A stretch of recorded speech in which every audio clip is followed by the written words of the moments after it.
আসসালামু আলাইকুম। এটিএন বাংলার গ্রামগঞ্জের খবরে সবাইকে স্বাগত জানাচ্ছি আমি চিন্তিয়া হক। শুরুতেই বিআরবি কেবল সংবাদ শিরোনাম। কুয়েট খুললেও কাটেনি অচলাবস্থা, লাঞ্ছনার বিচারের দাবিতে ক্লাস ও একাডেমিক কার্যক্রম বর্জন বিশ্ববিদ্যালয়ের শিক্ষকদের। লন্ডনে চিকিৎসা শেষে এয়ার অ্যাম্বুলেন্সে মঙ্গলবার দেশে ফিরবেন খালেদা জিয়া। হিথ্রো বিমানবন্দরে বিদায় জানাবেন ছেলে তারেক রহমান। 5 দশকেও চালু হয়নি কুমিল্লা বিমানবন্দর, চলাচল শুরু হলে বাড়বে ব্যবসা ও বিনিয়োগ।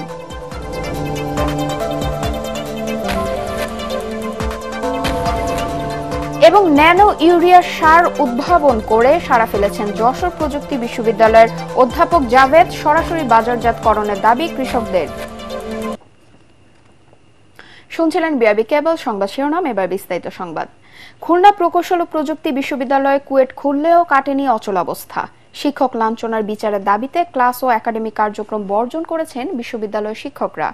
সংকট নিরসনে শিক্ষক ও ছাত্রদের সাথে আলোচনা করে সংকট সমাধানের চেষ্টা করছেন অন্তর্বর্তী উপাচার্য অধ্যাপক ডক্টর হযরত আলী। খুলনা থেকে এস এম হাবিবের তথ্যচিত্রে জাহিদুল আলমের রিপোর্ট। কুয়েটের সবশেষ সিন্ডিকেট সভার সিদ্ধান্ত অনুযায়ী আজ থেকে ক্লাস পরীক্ষা ও একাডেমিক কার্যক্রম শুরু হওয়ার কথা। সকালে ক্লাসরুম খুললেও শিক্ষকদের লাঞ্ছিত করা ও বুলিংয়ের শিকারের ঘটনায় জড়িতদের শাস্তি নিশ্চিত না হওয়া পর্যন্ত একাডেমিক কার্যক্রমে যোগ না দেওয়ার সিদ্ধান্তে অটল তারা। এদিকে বিশ্ববিদ্যালয় প্রশাসন অচলাবস্থার অবসানের চেষ্টা করার কথা জানিয়েছেন। নতুন ভিসি গতকাল জয়েন করছেন, উনি দেখে আমাদের কি করেন, আমরা এখনো পর্যন্ত ওই দাবিতে অনড় আছি। আমরা কোনো ধরনের একাডেমিক কার্যক্রমে অংশগ্রহণ করব না যতক্ষণ না পর্যন্ত শিক্ষক লাঞ্ছনার উপযুক্ত এবং সুষ্ঠু বিচার হয়। ব্যাপারটা উনি খুব সিরিয়াসলি দেখতেছেন। আমরাও ছাত্রদের সাথে হয়তো কথা বলবো, কথা বলার পরে একটা সমঝোতা আসবে এবং আশা করি খুব তাড়াতাড়ি শিক্ষার একটা সুষ্ঠু পরিবেশ চলে আসবে। শিক্ষকদের দাবির সাথে একমত হয়ে শিক্ষার্থীরা বলছেন, নতুন তদন্ত কমিটি করে বিচার কাজ শুরু হোক, পাশাপাশি চালু থাকুক একাডেমিক কার্যক্রম। যারা হামলা করছে তাদের বিচারের পাশাপাশি ক্লাস চলার পাশাপাশি দুইটা এর বিচার প্রক্রিয়াটা অনেক যেহেতু লং প্রসেস, এর জন্য আমরা চাই যে আমাদের শিক্ষা কার্যক্রম শুরু করার পাশাপাশি এর বিচার প্রক্রিয়াটাও চলতে থাকুক। কুয়েটের শিক্ষা কার্যক্রম চালু করতে নতুন উপাচার্য দফায় দফায় বিভিন্ন ফোরামের সাথে বৈঠক করছেন। আন্দোলনরত শিক্ষকরা বলছেন, আগামীকাল সাধারণ সভা করে তারা করণীয় ঠিক করবেন। Bureau report, ATN Bangla. লন্ডনে প্রায় 4 মাসের চিকিৎসা শেষে কাতারের আমিরের রাজকীয় এয়ার অ্যাম্বুলেন্সে মঙ্গলবার সকালে ঢাকায় পৌঁছবেন বিএনপি চেয়ারপারসন বেগম খালেদা জিয়া। নেতাকর্মী ও সাধারণ মানুষের বিপুল উপস্থিতিতে বেগম জিয়াকে উষ্ণ সংবর্ধনা দিতে জোর প্রস্তুতি নিচ্ছে বিএনপি। 2 পুত্রবধূকে নিয়ে আগামীকাল লন্ডনের হিথ্রো আন্তর্জাতিক বিমানবন্দর থেকে দেশের পথে রওনা হবেন 3 বারের সাবেক এই প্রধানমন্ত্রী। বিমানবন্দরে তাকে বিদায় জানাবেন ছেলে তারেক রহমান। বিস্তারিত মুশফিকুর রহমানের রিপোর্টে। নেতাকর্মী ও দেশবাসীর প্রার্থনা ও অপেক্ষার পালা শেষ করে 4 মাস পর চিকিৎসা শেষে দেশে ফিরছেন বিএনপি চেয়ারপারসন বেগম খালেদা জিয়া। তার সাথে 2 পুত্রবধূ জোবাইদা রহমান ও সৈয়দা শর্মিলা রহমানও দেশে ফিরবেন। মঙ্গলবার সকালে ঢাকায় পৌঁছালে বিমানবন্দরে তাকে স্বাগত জানাবেন বিএনপি মহাসচিব মির্জা ফখরুল ইসলাম আলমগীর এবং দলের স্থায়ী কমিটির শীর্ষ নেতারা। সেখান থেকে গুলশানে নিজ বাসভবন ফিরোজায় যাওয়ার পথে বেগম খালেদা জিয়াকে সড়কে দাঁড়িয়ে জাতীয় ও দলীয় পতাকা হাতে স্বাগত জানাবেন নেতাকর্মীরা। আপনার কাতারের রয়্যাল অ্যাম্বুলেন্স, সেই অ্যাম্বুলেন্সের ফ্লাইটেই তিনি আমাদের দেশে আমাদের মাঝে আবার ফিরে আসবেন। সুশৃঙ্খলভাবে বিপুল উপস্থিতি নিশ্চিত করার মাধ্যমে দলীয় প্রধানকে স্বাগত জানাতে যৌথ সভা, মতবিনিময়, কর্মী সভার মাধ্যমে প্রস্তুতি সারছেন বিএনপি ও অঙ্গ সংগঠনের নেতাকর্মীরা। দলীয় নেতাকর্মীদের কাছে আমাদের আবেদন থাকবে যে তারা অত্যন্ত শৃঙ্খলা সহকারে রাস্তার 2 ধারে কোনো যানজট সৃষ্টি না করে তারা তাদের নেত্রীকে, এই মহান নেত্রীকে তারা অভ্যর্থনা জানাবেন। আমরা যেটা সাজেস্ট করেছি যে এক হাতে জাতীয় পতাকা আর এক হাতে দলীয় পতাকা দিয়ে আমরা তাকে অভ্যর্থনা জানাবো। বিমানবন্দর থেকে গুলশান পর্যন্ত সড়কে কোথায় কার অবস্থান হবে তারও নির্দেশনা দিয়েছেন নীতি নির্ধারকরা। জনভোগান্তি এড়াতে গাড়ি বহর নিয়ে মোটর শোভাযাত্রা না করার নির্দেশনাও দেওয়া হয়েছে। গত 8 জানুয়ারি চিকিৎসার জন্য লন্ডনে যান সাবেক এই প্রধানমন্ত্রী। মুশফিকুর রহমান, এটিএন বাংলা, ঢাকা। 54টি অভিন্ন নদীর পানি বন্ধ করে দিয়ে ভারত বাংলাদেশের বিরুদ্ধে পানি আগ্রাসন চালাচ্ছে অভিযোগ করে এ ব্যাপারে সবাইকে সোচ্চার হওয়ার আহ্বান জানিয়েছেন বিএনপি স্থায়ী কমিটির সদস্য মির্জা আব্বাস। রংপুর শাপলা চত্বরে জাগো বাহে তিস্তা বাঁচাই স্লোগানে গণপদযাত্রা কর্মসূচিতে তিনি আরও বলেন, তিস্তা সহ সব নদীর পানির ন্যায্য হিস্সা দিতে হবে। পতিত স্বৈরাচার আওয়ামী লীগ ক্ষমতায় থাকার জন্য ভারতের কাছে বাংলাদেশের স্বার্থকে বিসর্জন দিয়েছিল বলেও অভিযোগ করেন তিনি। মুক্তিযুদ্ধের মাধ্যমে স্বাধীন বাংলাদেশের মানুষ কারো দাসত্ব মেনে নেবে না বলে হুঁশিয়ারি দেন মির্জা আব্বাস। আমাদের কাছে ট্রানজিট আছে, আমাদের কাছে আমাদের পোর্ট আছে, মংলা পোর্ট আছে, চট্টগ্রাম পোর্ট আছে। প্রয়োজনে আমরা হিসাব কিতাব করবো, পাকাপাকি মনে রাখতে হবে। আমরা হিসাব করবো আমাদের যেখানে যেটা প্রয়োজন আছে, সেটা না হলে আমরাও ছাড়বো না। আমাদের তিস্তার পানি চাই, দিতে হবে। ফারাক্কার পানি চাই, দিতে হবে। যেখানে যেখানে আমাদের পানির অগ্নি নদী আছে, সমস্ত নদীর পানি আমাদেরকে দিতে হবে, হিসাব হবে। মাগুরায় শিশু আসিয়া ধর্ষণ ও হত্যা মামলায় পঞ্চম দিনের মতো সাক্ষ্য নেওয়া হয়েছে। সকাল 11টায় জেলা নারী ও শিশু নির্যাতন দমন ট্রাইব্যুনালের বিচারক এম জাহিদ হাসানের আদালতে সাক্ষ্য গ্রহণ অনুষ্ঠিত হয়। পঞ্চম দিনে মাগুরা সদর হাসপাতালে 2 জন নার্স, ধর্ষক হিটু শেখের এক প্রতিবেশী, ঢাকা মেডিকেল কলেজ হাসপাতালের এক চিকিৎসক সাক্ষ্য দেন। আগামীকাল আরও 6 জনের সাক্ষ্য নেওয়া হবে। এর আগে জেলা কারাগার থেকে সব আসামিদেরকে আদালতে আনা হয়।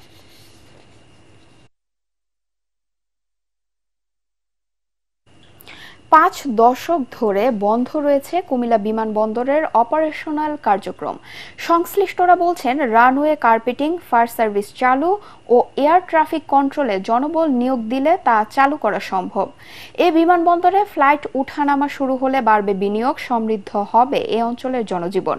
কুমিল্লা প্রতিনিধি খায়রুল আহসান মানিকের তথ্যচিত্রে বিস্তারিত জানাচ্ছেন ফারহিন ইসলাম টুম্পা। প্রায় অর্ধশত বছর ধরে কোনো বিমান ওঠানামা করেনি কুমিল্লা বিমানবন্দরে। এখনও এই বিমানবন্দর কাগজে কলমে চালুই রয়েছে। স্থানীয়রা জানায়, ৭৭ একর জায়গায় স্থাপিত এই বিমানবন্দরের রানওয়ে ভাঙা রাস্তার মতো পড়ে আছে। ঘাসে ঢাকা এলাকায় গড়ে উঠেছে গরুর খামারও। বিমানবন্দর কর্তৃপক্ষ জানায়, এটি সংস্কারে প্রয়োজন মাত্র ৩০ কোটি টাকা। অল্প খরচে হবে, রানওয়ের কার্পেটিং কাজ করতে হবে, আর ফায়ার ব্রিগেডের কিছু লোক লাগবে এবং ফায়ার গাড়ি লাগবে।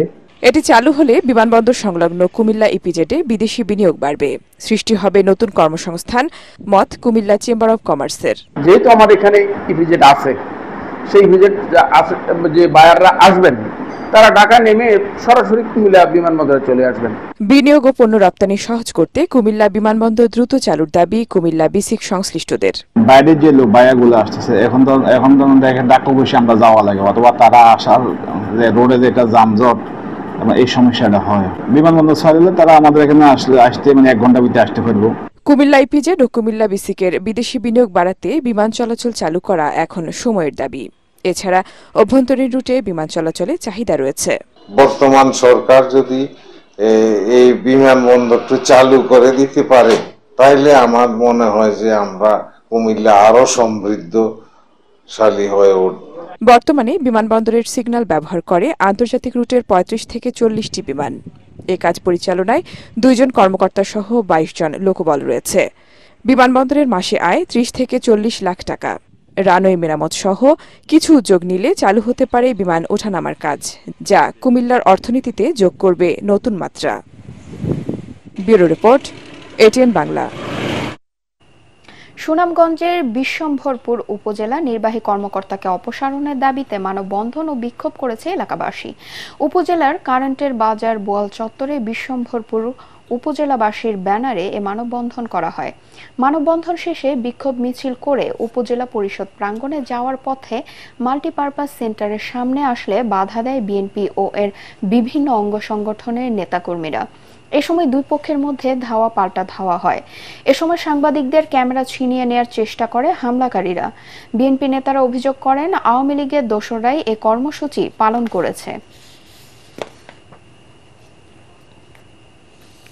অল্প খরচে অধিক ফলন, পরিবেশ ও স্বাস্থ্য ঝুঁকিমুক্ত ন্যানো ইউরিয়া সার উদ্ভাবন করে দেশে ব্যাপক সাড়া ফেলেছেন যশোর বিজ্ঞান ও প্রযুক্তি বিশ্ববিদ্যালয়ের কেমিকৌশল বিভাগের অধ্যাপক জাভেদ হোসেন খান। তার উৎপাদিত সার পরীক্ষামূলক ব্যবহৃত হচ্ছে যশোর সহ দেশের বিভিন্ন স্থানে। ফলে এই সার সরাসরি বাজারজাতকরণের দাবি কৃষকদের। যশোর থেকে তামান্না ফারজানা পাঠানো তথ্য ছবি নিয়ে রিপোর্ট করছেন ঐশী গোস্বামী প্রমা। সমস্যা নেই। দেশে বছরে ধান উৎপাদন করতে যে পরিমাণ ইউরিয়া সার লাগে তার ৮০% পূরণ হয় আমদানির মাধ্যমে। এই সার আমদানিতে যেমন বাড়ছে বৈদেশিক মুদ্রার ব্যয়, তেমনি রাসায়নিকের ব্যবহারে কমে যাচ্ছে ফসলি জমির উর্বরতা। যশোর বিজ্ঞান ও প্রযুক্তি বিশ্ববিদ্যালয়ের কেমিকৌশল বিভাগের অধ্যাপক ডক্টর জাভেদ হোসেন খানের তৈরি ন্যানো ইউরিয়া সার কৃষকদের দেখাচ্ছে নতুন স্বপ্ন। গতানুগতিক ইউরিয়া সার কমিয়ে ন্যানো ইউরিয়া সারের ব্যবহার বাড়ানো গেলে ফসল উৎপাদনে ব্যয় অন্তত 50% কমানো সম্ভব বলে মনে করছেন সংশ্লিষ্টরা। যশোরের সদর উপজেলার চূড়ামনকাটির আব্দুলপুরে 1 বছর ধরে এ সারের পরীক্ষামূলক ব্যবহার করে সফলতা পেয়েছেন কৃষকরা। চাষিদের মাঝে এটি ব্যাপক সাড়া ফেলেছে বলে জানান গবেষক ইসমাইল হোসেন। ন্যানো ইউরিয়া দিয়ে আমাদের করা হয়েছে মাত্র 1/2 লিটার ন্যানো ইউরিয়া এবং দাম 250 টাকা। 250 টাকা আমার 1 বিঘা জমির ইউরিয়া সারার কাজ হয়ে গেছে। যখন আমরা অল্প পরিমাণে আমাদের 2 থেকে 5 ml প্রতি লিটার হারে যখন আমরা অ্যাপ্লিকেশন করতাম, তখন তারা অবাক হতো আসলে এখানে কাজ করবে কিনা। যখন আসলে রেজাল্ট দেখে তারাই আসলে অবাক হয়ে যায় এবং তারা এটা নিয়ে বেশ উৎসাহী এবং আগ্রহী। কৃষক পর্যায়ে ছড়িয়ে দিতে পারলে বাইরে থেকে সার আমদানি করতে হবে না বলে জানান এই সারের উদ্ভাবক অধ্যাপক ডক্টর জাভেদ। আমাদের সরকার প্রায় 35,000 কোটি টাকা ইউরিয়া আমদানি করে এবং অনেক ভর্তুকি দিয়ে আমাদের কৃষকদের দেয়। তো আমাদের প্রথম থেকে ইচ্ছা ছিল কিভাবে ইউরিয়া সারের মূল্য কমানো যায় এবং আমাদের কৃষকদের কিভাবে আমাদের দেশের প্রোডাক্টের উপর স্বনির্ভর করা যায়। এই আইডিয়া থেকে আমরা 2019 সালে ন্যানো ইউরিয়া আবিষ্কার করি এবং ন্যানো ইউরিয়াটিকে আমরা মাঠ পর্যায়ে ছড়িয়ে দিই। বর্তমানে আমাদের বাংলাদেশের গাজীপুর, বগুড়া, যশোর সহ বিভিন্ন অঞ্চলে আমাদের ন্যানো ইউরিয়ার পরীক্ষা হচ্ছে এবং কৃষকরা অনেক খুশি।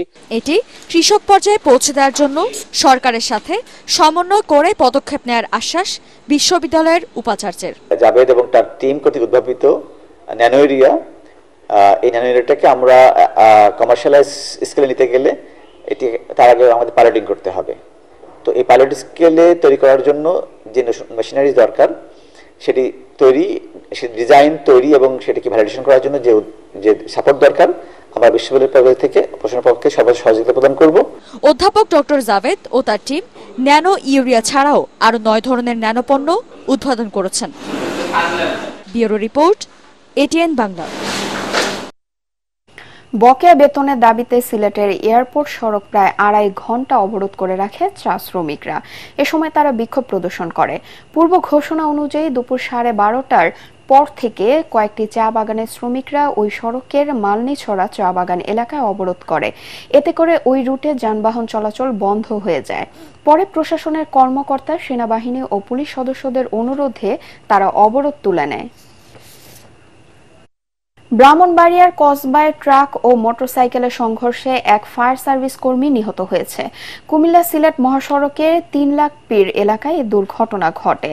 নিহত মোহাম্মদ সজিবুল ইসলাম কুমিল্লার ব্রাহ্মণপাড়া উপজেলার কান্দুঘর গ্রামের হুমায়ুন কবিরের ছেলে। তিনি বাংলাদেশ ফায়ার সার্ভিস সন্দ্বীপ উপজেলায় কর্মরত ছিলেন। পুলিশ জানায় ব্রাহ্মণবাড়িয়া শহরের এক হাসপাতালে সদ্য জন্ম নেয়া মেয়েকে দেখতে যাওয়ার পথে তিনি এ দুর্ঘটনার শিকার হন। জামালপুরের বকশীগঞ্জ থানার ওসি খন্দকার শাকের আহমেদের অপসারণের দাবিতে মানববন্ধন অনুষ্ঠিত হয়েছে। উপজেলা বিএনপি, পৌর বিএনপি ও দলটির অঙ্গ সংগঠনের উদ্যোগে বকশীগঞ্জ বাজার বাস স্ট্যান্ডে এই মানববন্ধন হয়। মানববন্ধনে বিএনপির নেতাকর্মীরা অভিযোগ করেন, মামলা নেয়াকে কেন্দ্র করে জামালপুর জেলা আদালতের পিপি ও বকশীগঞ্জ পৌর বিএনপির সভাপতি অ্যাডভোকেট মোহাম্মদ আনিসুজ্জামানের সাথে মোবাইল ফোনে ওসি খন্দকার শাকের আহমেদের কথা হয়। পরে সেটি রেকর্ড করে সামাজিক যোগাযোগ মাধ্যমে ছড়িয়ে দেন ওসি। মানববন্ধনে বিএনপির নেতাকর্মীরা বলেন, আওয়ামী লীগের দোসর ওসি খন্দকার শাকের আহমেদকে 48 ঘন্টার মধ্যে অপসারণ করা না হলে তারা বৃহত্তর আন্দোলনে যেতে বাধ্য হবেন।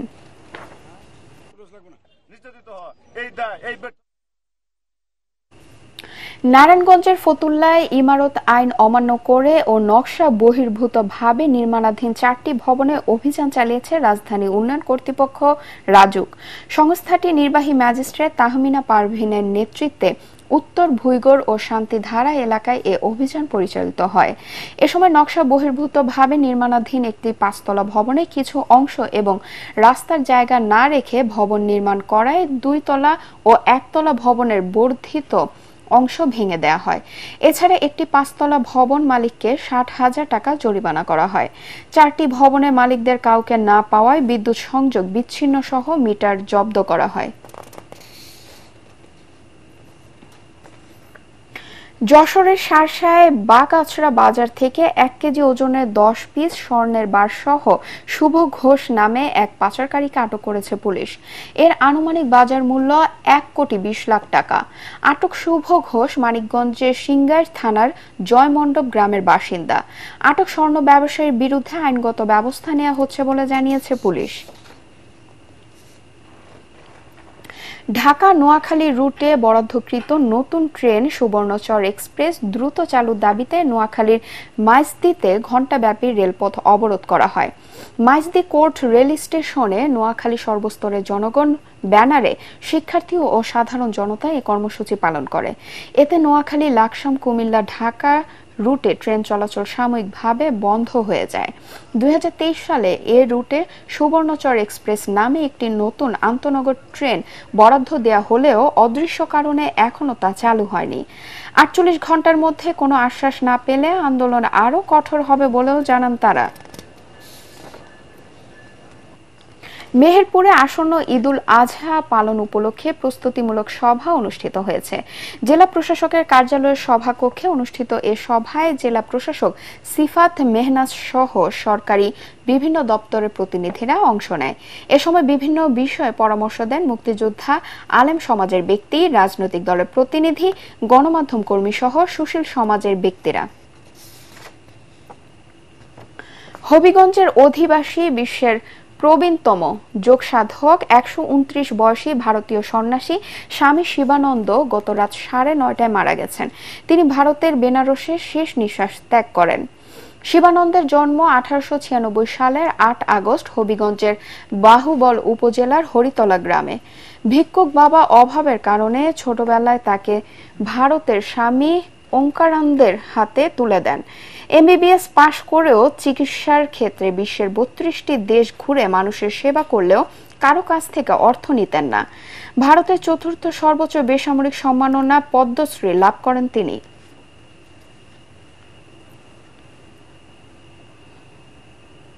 পরবর্তী সংবাদ দেখার আমন্ত্রণ জানিয়ে এখনকার মতো শেষ করছি। ATN বাংলা সংবাদ ইউটিউবে দেখতে ব্রাউজ করুন youtube/ATN বাংলা নিউজ। ধন্যবাদ সবাইকে।